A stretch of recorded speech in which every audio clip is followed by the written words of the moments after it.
नमस्कार। मेरा नाम है कार्तिकेय तिवारी।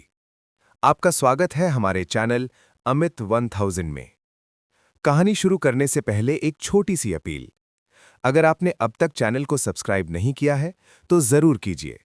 नोटिफिकेशन ऑन रखिए ताकि हर नई कहानी सबसे पहले आप तक पहुंचे। अब चलते हैं आज की कहानी की ओर। खालिदा जिया, सत्ता, संघर्ष और लोकतंत्र की प्रतीक। कुछ लोग सिर्फ नाम नहीं रहते, वो एक युग बन जाते हैं। और बांग्लादेश के इतिहास में खालिदा जिया एक ऐसा नाम था जिसने देश की राजनीति को दशकों तक आकार दिया। खालिदा जिया का जन्म हुआ 15 अगस्त 1945 को बंगाल के जलपाईगुड़ी में, जब भारत अभी विभाजन के बाद की हलचल से गुजर रहा था।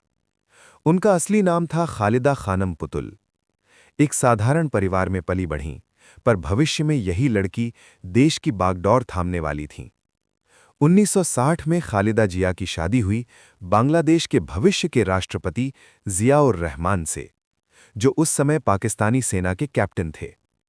खुद उन्होंने पढ़ाई जारी रखी और बाद में वेस्ट पाकिस्तान चली गईं अपने पति के पास। 1971 में बांग्लादेश का मुक्ति संग्राम शुरू हुआ और जियाउर रहमान ने पाकिस्तानी सेना के खिलाफ बगावत की। इससे वे देश के एक महत्वपूर्ण नेता बने और स्वतंत्र बांग्लादेश की राजनीति में उनका नाम उभरा।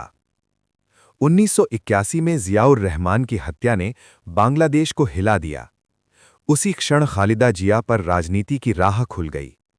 1984 में उन्होंने बांग्लादेश नेशनलिस्ट पार्टी की अध्यक्ष का पद संभाला, जो उनके हस्बैंड द्वारा स्थापित पार्टी थी।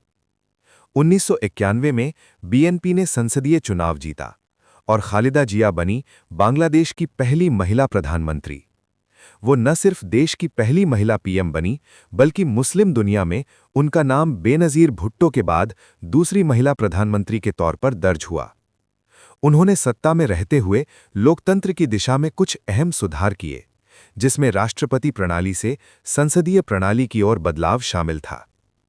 उनका सबसे बड़ा राजनीतिक विरोधी था शेख हसीना, जो बांग्लादेश की दूसरी बड़ी पार्टी अवामी लीग की नेता थीं।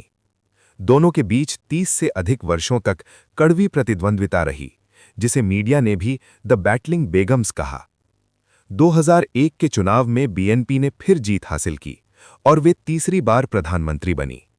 लेकिन इस कार्यकाल में उनकी सरकार पर आरोप लगे कि वे कट्टरपंथी ताकतों के साथ गठजोड़ कर रही हैं और भ्रष्टाचार और अस्थिरता की वजह से उनकी छवि प्रभावित हुई। 2007 में सेना समर्थित केयर टेकर सरकार आई और खालिदा जिया को गिरफ्तार किया गया। 2018 में उन्हें भ्रष्टाचार के आरोपों में सजा भी सुनाई गई। उनके समर्थकों ने कहा कि ये कदम राजनीति से उन्हें हटाने के लिए था, हालांकि सरकार ने इसे एक न्यायिक मामला बताया। बीमार शरीर के चलते उन्हें बाद में घर हिरासत में रखा गया और स्वास्थ्य खराब होने पर इलाज के लिए विदेश ले जाने की मांगें भी की गईं। 2024 में एक छात्र नेतृत्व वाले विद्रोह के बाद जब शेख हसीना सत्ता से हट गईं, तो खालिदा जिया को घर से छूट मिली और वे फिर सक्रिय राजनीति में आईं। उनके पुत्र तारिक रहमान, जो बीएनपी के कार्यवाहक अध्यक्ष हैं, लंदन से वापस आए और आगामी चुनावों में प्रधानमंत्री पद के दावेदार भी बन रहे हैं। 23 नवंबर 2025 को उनकी तबीयत गंभीर हुई और उन्हें अस्पताल में भर्ती कराया गया। उन्होंने दिल, फेफड़े और अन्य स्वास्थ्य समस्याओं का लंबे समय से सामना किया। 30 दिसंबर 2025 की सुबह ढाका में खालिदा जिया ने अपनी अंतिम सांस ली। उनकी मौत बीएनपी ने आधिकारिक रूप से पुष्टि की। खालिदा जिया के लिए राजनीति सिर्फ सत्ता नहीं थी, ये एक लंबा संघर्ष, विरोध और लोकतंत्र की लड़ाई थी।